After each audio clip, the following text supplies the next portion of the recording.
All right, so we got to get into some current news.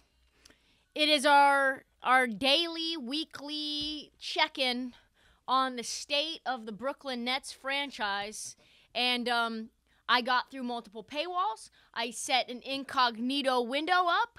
I figured out how to get to the New York Daily News. I put in a fake email so that they would allow me to have one free article.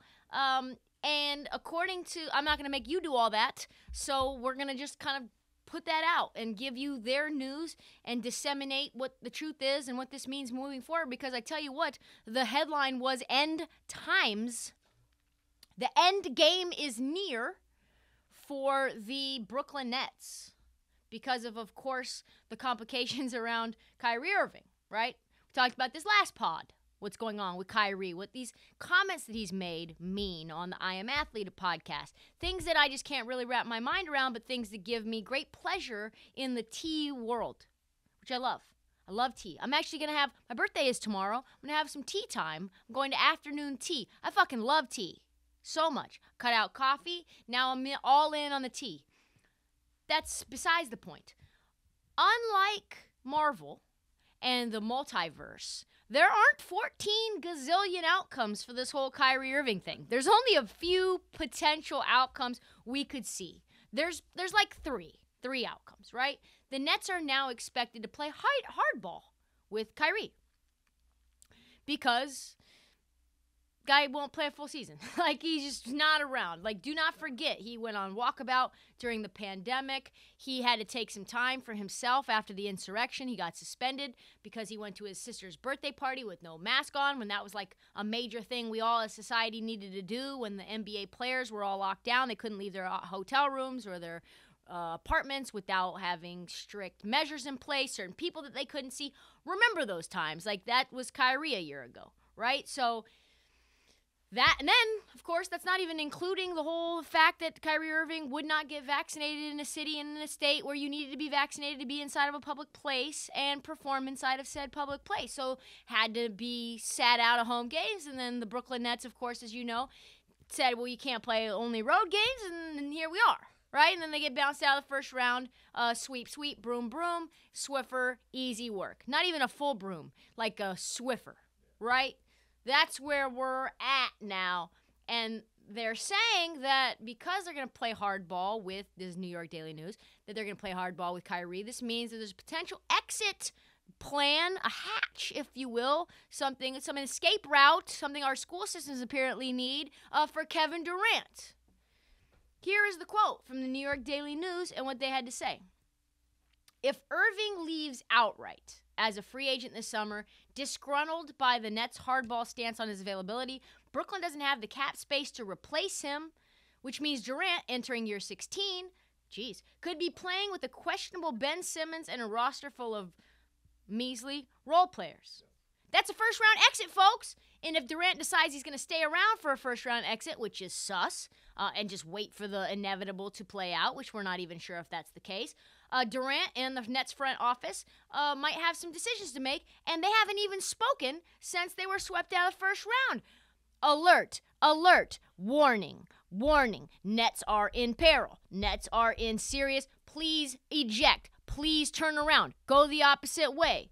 In layman's terms, New York Daily News says, if Irving leaves the Nets, it would not be a surprise if Durant becomes frustrated with the organization's ability to put championship pieces around him. I didn't leave Golden State for this shit! They failed to do so at the beginning of last season with none of their top offseason acquisitions, James Johnson, Bembry, Javon Carter, finishing the year in Brooklyn.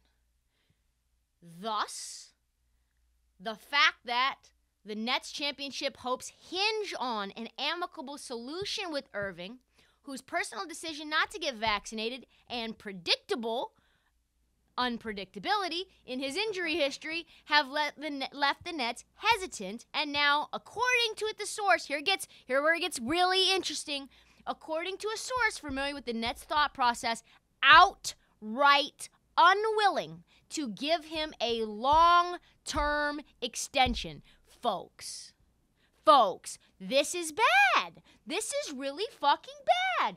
The Nets, outright unwilling to give Kyrie Irving a long-term extension. Thus, he either needs to ride out his player option, he becomes a free agent, and then what happens to Kevin Durant? He doesn't just chill and stay in Brooklyn on a 4-year max contract. That's deuces. Pair that with Kyrie's statements about reuniting with LeBron James. Feels like the Nets are in the middle of, like, it's just the what's it called? You pull the little thing. The grenade is already in the building, folks. It's got about 5 seconds until it explodes. Everyone needs to leave the building fucking now. Who is to blame, you might ask me? Everyone. All of them. Every single bit. Joe Tsai and his greed and his impatience. Sean Marks and his ineptitude. Steve Nash and his privilege and inability to get folks who knew what they were doing underneath him and empower them. Kevin Durant, Kyrie Irving for recruiting James Harden to the team. The Nets organization for even putting that trade together where you mortgaged your franchise for a guy who's fat and old and really cantankerous and ball dominant with 2 other ball dominant players. You gave 4 first-round picks for him, and Jared Allen, and Karis LeVert, and Taurean Prince. Not to say Taurean Prince is anything, but like you could use him. He was pretty good in that Minnesota Timberwolves series.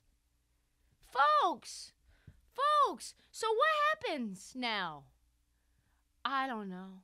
I just know it's not good. We got Chris Carino, the Nets broadcaster, on tonight. Can't wait to ask him what he has to say. I'll fail you in Monday. We might even put a little sod in from what he had to say. But I tell you what, it's hush-hush around there.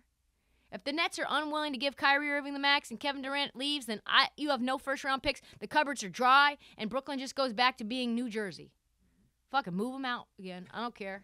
Jesus Christ, move the Knicks to Brooklyn. For all I fucking care. Jeez, man. Where does he go? I don't know. If I knew that, I would be filthy rich. Miami would be awesome. Jimmy Butler to Brooklyn? They need someone who can initiate an offense. I tell you what.